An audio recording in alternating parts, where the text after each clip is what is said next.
Welcome back to another edition of the Friday Show, brought to you this week by Walmac Farms Pinehurst. I'm Ray Pollock with Bloodstock editor Joe Nevels. Pleased to be joined by Jason Beem. We'll get to Jason in a second. Joe, tell us a little bit about Pinehurst, standing at Walmac.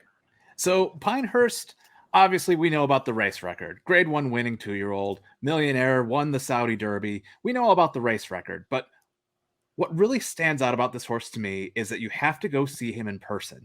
The scope on this horse is so impressive. Long leg, incredible walk on him. This is the kind of horse that really has to be seen to believe. I went out to Walmac a few weeks ago, was very impressed with what I saw. Standing for a very fair stud fee. Go and take a look at him. He'll be sold. All right, thanks, Joe. Thanks to Walmac Farm for their support of the Friday Show. Jason is the announcer at Tampa Bay Downs, Colonial Downs. He's kind of like that Johnny Cash song, I've Been Everywhere, Man, you know. Host of the Jason Beem Horse Racing Podcast, which you do, 8 days a week? How many days? 4. Exactly 4? Half that. Right? Yeah. Okay.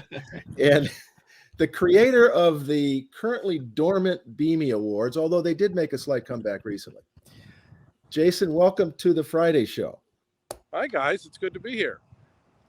So, you've seen some strange things at the races, I assume, having called so many races at different places. Have you ever had an alligator go onto the track before, to your knowledge, before last week? Depends on what you mean by on the track, because that alligator lives in the pond in the infield. And so he or she, we call him Gaspar, kind of with Gasparilla and the whole Tampa theme, but he comes out every 3rd, 4th, 5th day, and he'll just sit on the berm of the pond inside the turf course. The other day, I didn't see him at all. I didn't know about it till 2 races later, because if you look where it happened at, it's right when I was going to read the quarter-mile time. So I was looking away. I didn't even see the traffic trouble. The other thing is I'm looking at the silk, so I'm always looking up and not necessarily at the ground. So, and I'm kind of a low booth also. Tampa's a really low booth.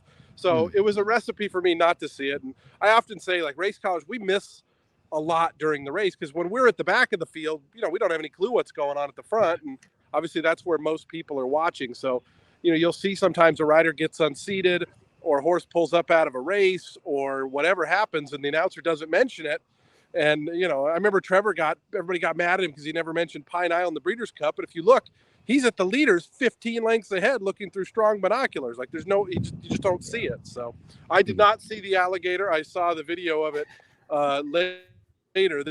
There was a better angle, no offense to Ray, but there was a camera angle like that the stewards had, at a different spot. So I saw that angle, and you could actually see that it was a gator, because on TV it just looked like a black line.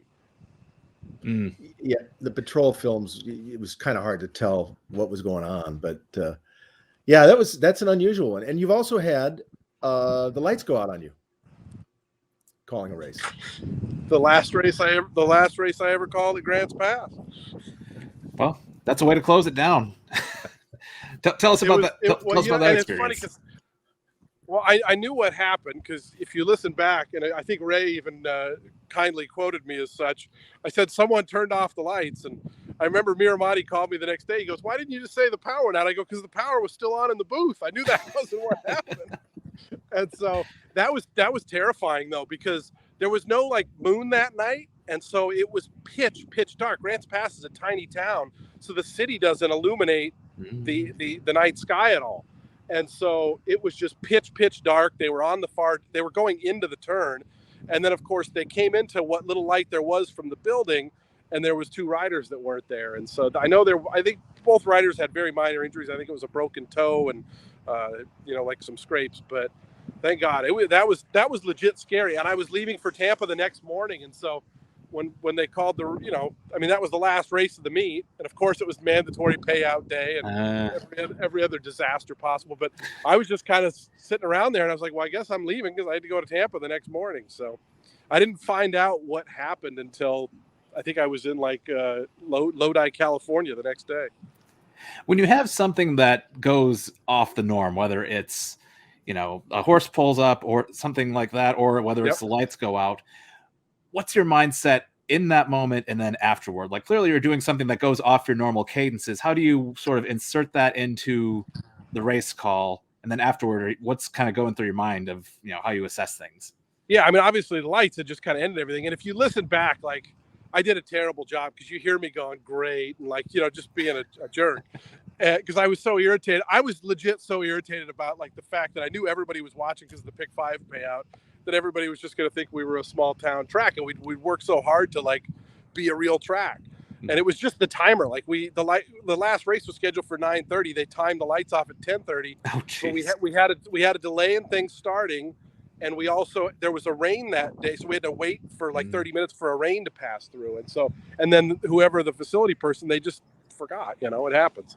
But no, I that part's difficult, Joe, because so much of it is a rhythm and a cadence, and you're not expecting strange things to happen, and so it definitely kind of jars you out of things and out of your rhythm. And I've certainly had where, the rare occasion where you forget a name or something, or you just say something wrong, and all of a sudden it takes you just out of your rhythm, and it takes a while to kind of get back into it. But I mean, that's kind of one of the beauties of racing, is that you don't know what's going to happen ever. And I don't know, like sometimes I always joke that a lot of times the bad stuff that happens to us is just a funny story 2 years down the road, which is certainly the case with the lights and hopefully the case with the alligator.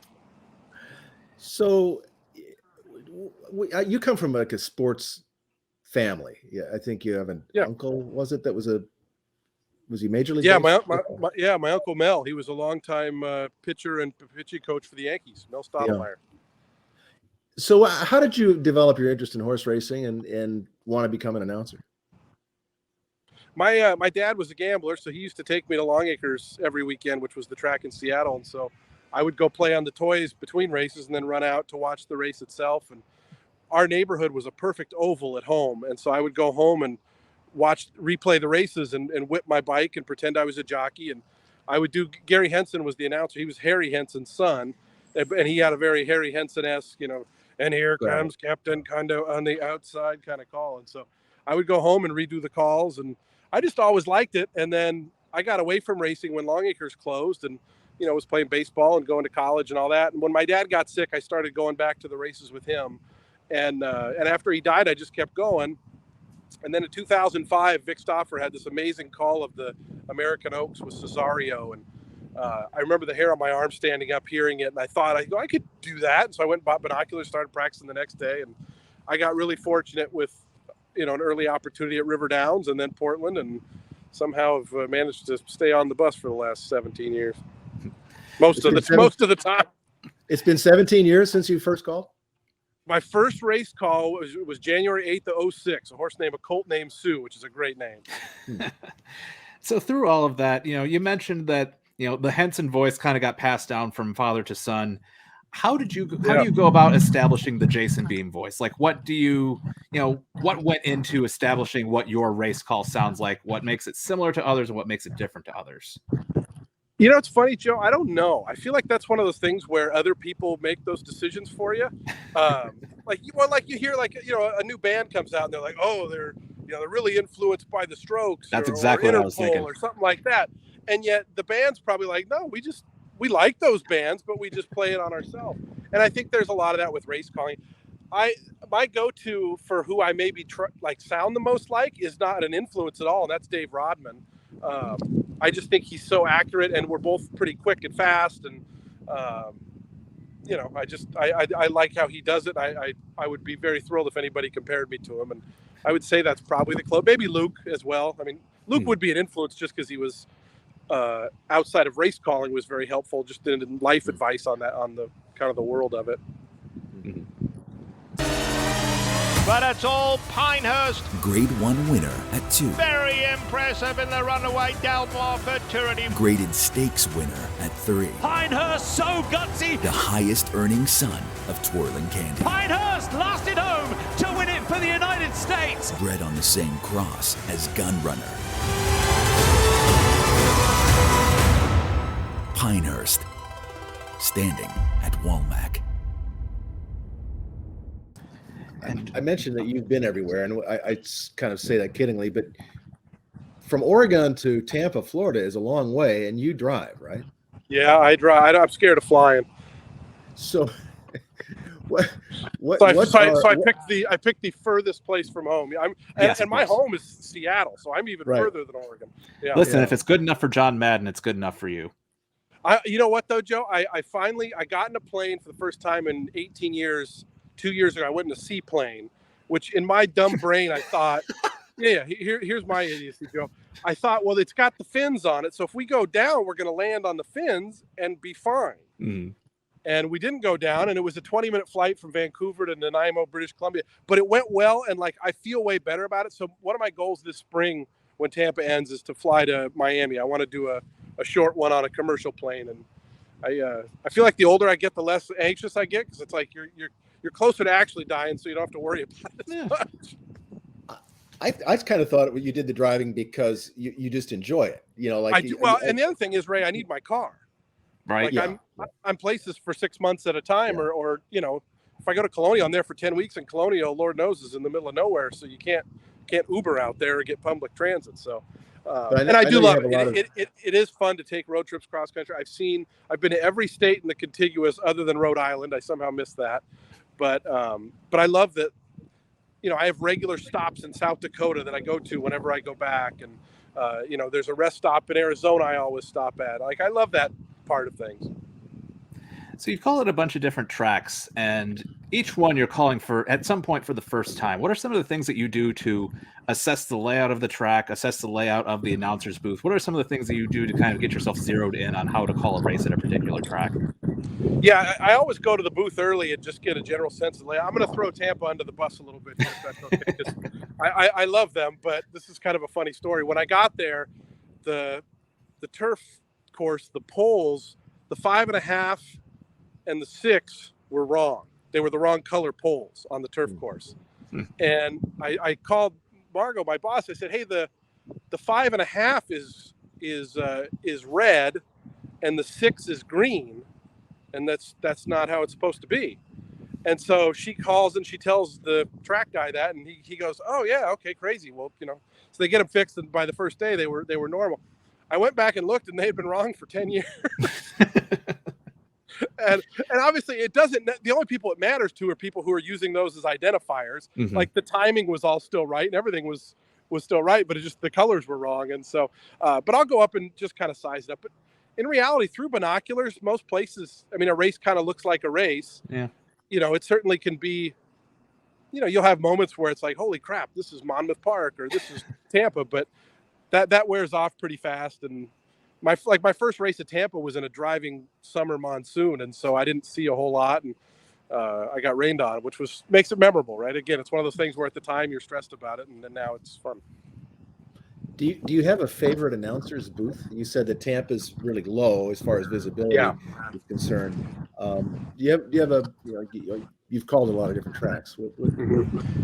Tampa's very comfortable. That's when Margot offered me the job, she said, well, let's talk salary. I said, let's talk air conditioning. And luckily it's very cool in there, which is great. But Colonials is great except for the top of the stretch because it's a flat window, and so I got to mash my face into the glass to see the top of the lane, and I can still only see about the first 3 or 4 paths. So if they go wide in a dirt race there, it's a little troublesome. But River Downs is still the best that I've ever been in. It was, and Joe, I know you're friends with Pete. Yeah, that was a good booth.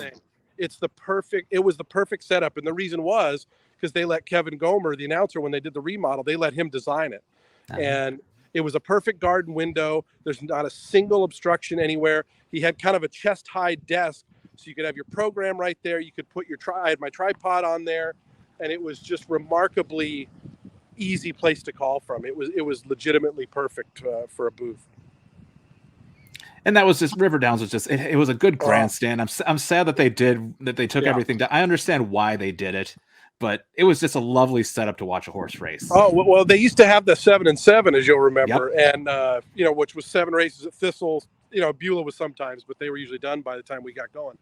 And so we'd had 40 minutes between live races, and there was few better things than to just dip down off the booth and sit in the grandstand and watch the Thistledown race on TV, but just enjoy the outdoor sunshine. It was such a great place, and still is. I went to Belterra on my way home last year and visited some friends, and you know, does it have the charm of River Downs? I don't think so, but I'm probably biased.